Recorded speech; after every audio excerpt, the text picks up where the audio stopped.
Welcome to the Castlevania and Castlevania Nocturne recap. In the world of the supernatural, an exiled hunter tries to save the crumbling world, infested by Dracula's minions with the sole purpose of killing, ravaging, and causing mayhem. In Wallachia, 1455, Lisa of Lupu ventures to Dracula's lair. Under the guise of learning to become a doctor and healing people, Vlad Dracula Tepes takes a liking to her and accepts her as a pupil. 20 years later in Targovishta, Lisa is burnt at the stake in belief of heresy and being a witch. The bishop was said to have found spells, potions, and glass as thin as lightning. In human form, Dracula arrives home, finding his house burnt down and his wife deceased. In a rage, he transforms back to his eternal form. He warns the people of Wallachia that they have 1 year to say their vows. At that time, the army of Dracula will siege Earth and kill them all. 1 year later, as the Archbishop mocks Dracula, blood rains from the sky as demons pour out, and they start to massacre the remaining citizens. He calls for his minions to fan out and destroy the rest of Wallachia. The night creatures only attack at night. The nearing towns, villagers worry of the foreboding doom. In a tavern, Trevor Belmont, the last of the Belmont family, loved to get drunk and fight. His family was known for dealing with the supernatural until the church decided they weren't needed anymore and purged them for dark magic. He sneaks around Gresham and hears of a tale that a being living under the city is waiting for an unending doom to come and save them all. During this, he saves a speaker from Christians. The speakers and Christians typically have opposing views on religion, making them easily prosecuted by the church. With the unrest of the church, they blame the speakers for the demons, resolving if they kill the speakers, the demons won't come for them anymore. Trying to convince the speakers to leave, they agree to do so once Trevor saves the elder's daughter, and he does so by venturing down to the catacombs and defeating a cyclops. Cypher is a speaker magician. With this, he moves the speakers underground to hide and waits for the church and its citizens to come search for the speakers. He manages to convince the people that the church is to blame for their sins and the demons. Killing the remaining of the church, they fight together against the demons. Afterwards,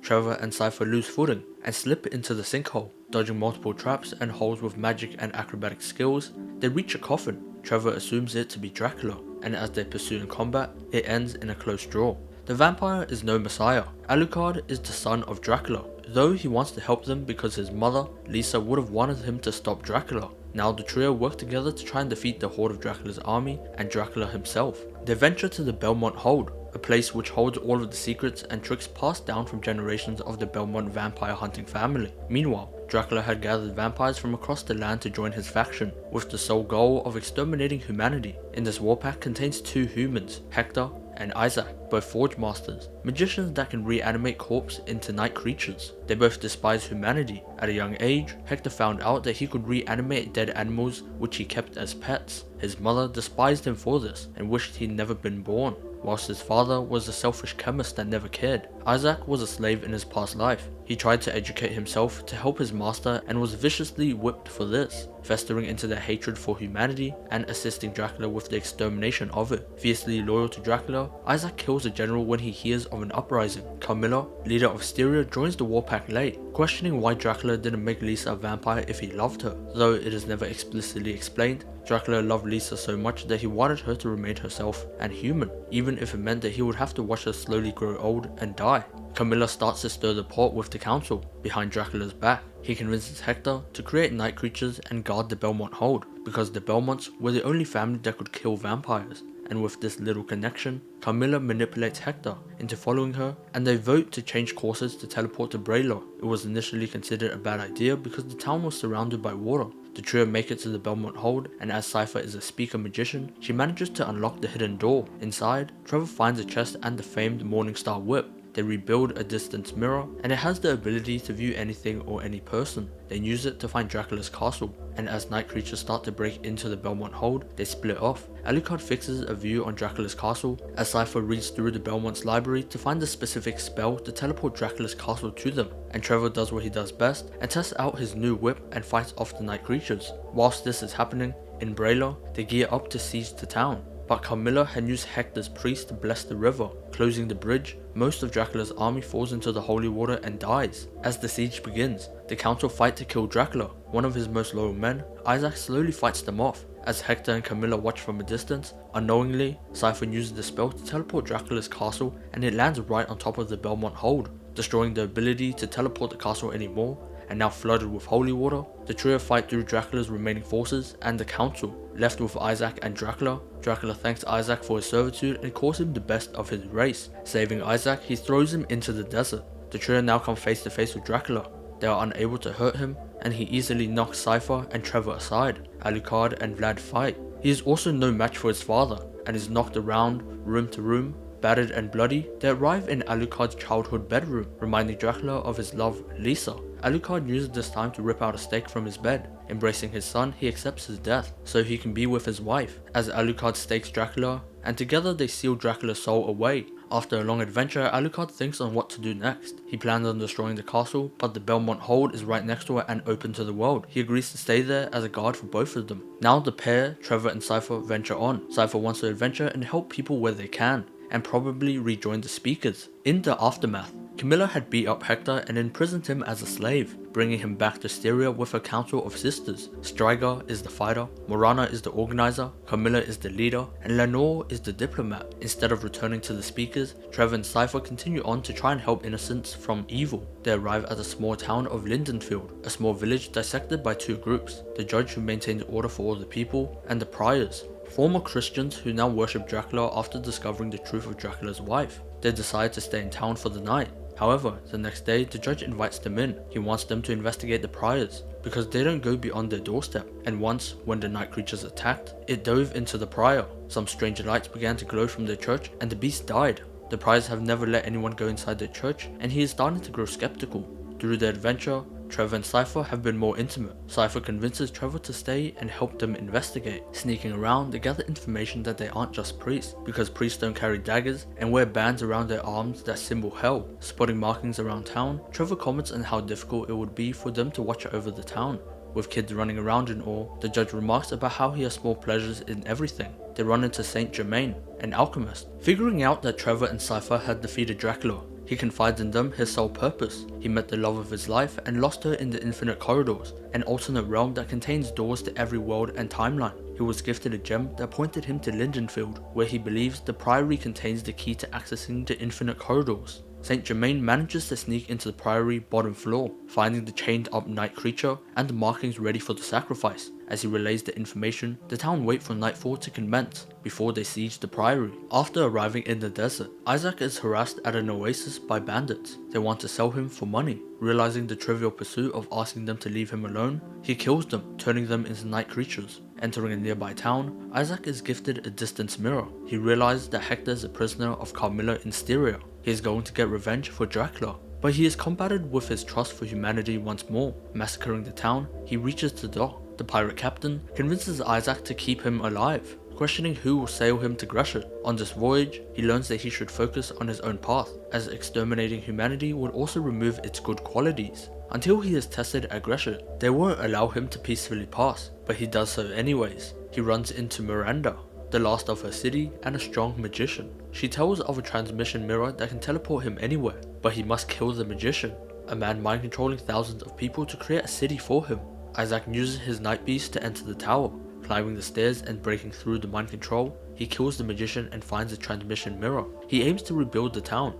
In Styria, the council knows that they need Hector to create night creatures if they want to conquer more land, but the night creatures are only loyal to their forge master, and Lenore takes this as a challenge. She makes contact with Hector and starts to build rapport, giving him food and clothes, even taking him out for walks, and expanding his cell until she falls in love, and they engage in pleasurable activities. Similarly, guarding the castle and the Belmont Hold, Alucard meets two vampire hunters, Sumi and Taka. They want Alucard to train them for their fight against vampires, so they can protect their village in Japan. He grows fond of them, and as an adventurous man, he takes them both on in some pleasurable activities too. During these activities, Lenore makes Hector promise to be loyal to her, as she slips on a slave ring that forces him to be loyal to her forever. Handing out rings to her sisters, Hector is forced to be loyal, and so are his night creatures. Alucard is also betrayed during this, and imprisoned, as Sumi and Taka believed that he wasn't telling them the full truth, and they wanted the castle and Belmont Hold to themselves. Alucard never told them of his magic, and he uses his sword to slit their throats, placing their corpses on pikes outside to ward off travelers. Back in Lindenfield, as they siege the Priory, beams shoot out from the sky, and the mark houses are eviscerated. Their souls fly towards the church. As the Priory storm out to defend their church, they fight through the onslaught of men. In the basement, they finish the sacrifice, opening the infinite corridor, and spawns from hell fly out. Trevor and Cypher fight through these spawns and reaches the basement. The prior was trying to revive Dracula. He flees and kills the judge. In a change of heart, the judge tells him to run to the apple tree where he can seek refuge. They have to kill the night creatures multiple times to finish it off. Unable to find his wife, Saint Germain guides the creature, and he jumps in to be with the love of his life. As Trevor kills the night creature, sealing off the infinite corridors, after the bloody battle, they find the apple tree and the prize mangled corpse in a trap, but also small bones. Noticing that the trap has been used multiple times, they go through the judge's house to find a secret collection of children's shoes. Realizing the time when he said small pleasures and kids running around, he was referring to the joy from murdering kids and keeping their shoes as trophies. They burn down his house, and haunted from the massacre of the entire town, they leave the straw. The duo continue to rescue civilians and fight vampires, unearthing more sacrifices than usual. Even one of the death statue, they start to get annoyed at each other, but they arrive at Targovishta, where it all begun. Now a ruined city, they fight the looters, and Trevor finds a pretty blade. Seeking shelter, they opt for an empty barn, until they are attacked. A group of soldiers end up assisting them fighting off the night creatures. Finishing them off, they spot vampires flying off. Zamfir, the head guard of the underground core of Targovishta, tells them that the ruling family of Targovishta survived Dracula's assault. They move to the catacombs to hide from the night creatures. Meanwhile, Isaac and his night creatures rebuild the city by burying the victims of the magician. Sitting down to ponder why creatures of destruction would do something so civil, Isaac asserts that the future of the city is for the benefit of the next generation, the people who will take over the city once they are gone. Spending weeks making the perfect hammer to reanimate night creatures, Hector begins creating the army. Though outside the wars, Striga and Morana, the couple, are asked to lead a military campaign as they wait for Hector's night creatures. After his mini vacation, Isaac finally uses the transmission mirror, teleporting all of the night creatures through, and they eat through the castle, wiping out the new recruits and rushing Hector. Knowing that this would eventually happen, Hector imprisoned Lenore to ensure that she wouldn't die, but Isaac spares Hector because Hector had changed and been manipulated to betray Dracula, even cutting off his finger to remove the slave ring. Using Hector's magic, Isaac imprisons Carmilla. Facing off in a bloody bath, Isaac is victorious, and with an unending doom, Carmilla commits suicide. The massive explosion is seen from outside, where Morana and Striga decide to leave Styria, resolving that if Carmilla is dead, Lenore would have died first. They decide to sell the vampire soldiers and live a long life together. At Dracula's castle, Alucard is visited by a deceased man, a message begging for help in the nearing village, and he does so by killing the night creatures attacking their village. He meets Greta, head woman of Dynasty and a patron, Saint Germain. After entering the infinite corridors, he met the alchemist, giving him the key to open the infinite corridors. She taught him that he needed enough souls to open the doors and free his wife. Unknowing this, Alucard helps the town seek refuge by Dracula's castle, where he can fully protect them, helping organize the civilians of Targovishta. Zamfir agrees to show them the underground catacombs where the family lives. With tons of loot, Trevor finds the cross, a crucifix boomerang type weapon. They also discover that the king and queen are deceased, and that Zamfir is actually insane. Scavenging more gems and items, they are attacked by vampires. Finding them off, they follow Varney of London through the transmission portal to Dracula's castle, where night creatures had attacked the village. To try and resurrect Dracula, Saint Germain meets the alchemist, who was in the Varney of London disguise, who is actually Death, the elemental spirit, who feeds on spirits that have passed. He wants to revive Dracula so he can kill more people, and Death will never be hungry. Saint Germain thought that if he could revive Dracula, he would have enough power to find his love. Now reunited, the trio fight through the hordes of night creatures, Trevor dual-wielding the vampire killer and Morningstar whip, until they reach the upper bounds and fight the subordinates guarding the room, resurrecting Dracula and Lisa. Their souls bind into the Rebus, both man and woman in a body. Death hoped Dracula would win the soul fight against Lisa for the body and come back to life and massacre humanity. But Trevor springs into action, killing the Rebus with holy water and a cross. With the Rebus dying, it causes a massive explosion. Imploding the castle, Trevor turns back to say that he loves Cypher as he continues on to fight death itself. Using the Murder Pack suicide dagger with multiple components, Trevor kills Death and sacrifices himself. Weeks pass. Styria is now ruled by Isaac, allowing Lenore to live in the confines of the castle. She says that she loves Hector, but won't be confined, not even with him. So she experiences the sunlight one last time, deciding to rebuild the community. They want to expand with schools and name it Belmont, after the man who saved them. Until they spot a familiar horse and a man. Belmont is alive? Trevor assumes Saint Germain sacrificed his life for Belmont, and they live together now that Cypher is pregnant with his baby. Also, Dracula and Lisa have been resurrected. They choose to live a quiet, peaceful life together, and maybe one day they'll reunite with Alucard. In 1783, set during the French Commune of Machau, descendant of Trevor and Cypher, Julia Belmont faces off against Aurochs, an Aztec vampire, who kills her for previously murdering his lover, and he chooses to spare her son. Now an adult, Richter hunts vampires. By his side, Terra, his adoptive mother, is a speaker magician. Maria is the leader of a rebellion in their town. They believe the chateau is harboring vampires. With this news, they go by the abbey to inform priest Emmanuel about their revelation. He says that he will deal with it, and not to put themselves in any more danger. When they return home, they are attacked by night creatures, and merely saved by Annette, a magician who can manipulate metal, and Edward, a skilled swordsman. They know that a forge master is nearby, but in the meantime, they explain why they have travelled across the ocean for them. A vampire messiah, Countess Elizabeth Bathory, is coming to revolutionize the world. Known as the Devourer of Light, her name sends shock into terror. In Russia, the speaker magicians lived isolated from society until they attacked. Her attacked dog is Drolta. They fled, but her sister was captured. She was tortured, and the ones that Elizabeth liked, she would turn into vampires and torture them for eternity. She ended her sister's suffering and fled, arriving in France, where the abbey took her in. The quartet go by the chateau. Discovering the presence of vampires, they hide in the brushes, as Annette recognized one of the vampires, Verblanc,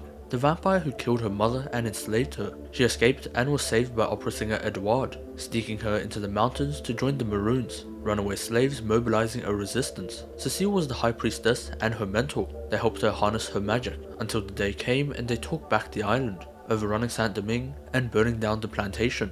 Upon meeting Verblanc, he transformed into a bat and took off. Afterwards, Cecile foretold of a vampire messiah that was worse than Verblanc. Hundreds of thousands would suffer, so they travelled across the ocean to France to try and stop her. Angered at the sight of him, it creates enough noise for the vampires to attack, and they flee, until Edouard is captured, and they are forced to leave him behind. With terror, they later find out that Edouard is now a night creature. Strangely, he still protects Annette. The night creatures swiftly fly him off the field. The crew notice the night creatures flying to the abbey. They resolve it to two options. The abbot is their prisoner, or he is willingly aligned with Elizabeth Bathory. They sneak in through a secret passage. As Annette promises to get Edouard out, they are confronted with reality. The abbot has an alliance with Elizabeth. As Drolta attacks Maria, the abbot stops her from killing children, and they flee the moment Aurochs makes contact with Richter. Alone, he tries to find solace in dealing with his own nightmares. Running into a bar fight with a vampire, he meets Juster, his grandfather, who forced Terra not to tell him about his existence. He was destroyed after his wife and best friend were murdered by Lord Ruthen, a vampire. He lost his magic and will to live. They are attacked and held hostage. Remembering his adoptive family and mother, Richter awakens blue magic. With his new magic powers and blue flames, he eviscerates the vampires. In the meantime, the abbot comes by the house to try and reason with Terra as to why he would align himself with the vampires, accidentally revealing that he is the father of Maria, to which Elizabeth wants the abbot to prove his allegiance with her by sacrificing someone he loves. He does so when Maria visits him. At the house, Aurochs drops by to help them out, gifting them a way to remove the Forge Master's machine that he uses to create night creatures. Aurochs plays on both sides, but is more in favour of the rebellion because of his past. He also has an on and off relationship with Mizrak, a member of the church. Annette confronts her own demons, and meets Verblanc. Engaging him in crosses, Verblanc admits that the vampire messiah is their saviour, and that she would devour the sun. She killed and drank the blood of Sekhmet, the warrior goddess and daughter of Amun-Ra, the sun god. As he burns to death from the sunlight, Elizabeth uses her powers to cover the sun, causing an eclipse. Channeling the powers of Sekhmet, Elizabeth transforms. The group, now informed of Marie's disappearance, rushes to the church. Annette struggles and fails to send the night creature machine back to hell, as they are met by Elizabeth, and as she wants someone that Abbott loves, Terra sacrifices herself, allowing enough time for the group to escape. Not so fast, as Drolta chases after them, only for a mysterious figure to kill her with one slash. His name is Alucard, son of Dracula and friend of the Belmonts. He is here to save them all. This is where the story ends. Make sure to subscribe, and for more, watch this.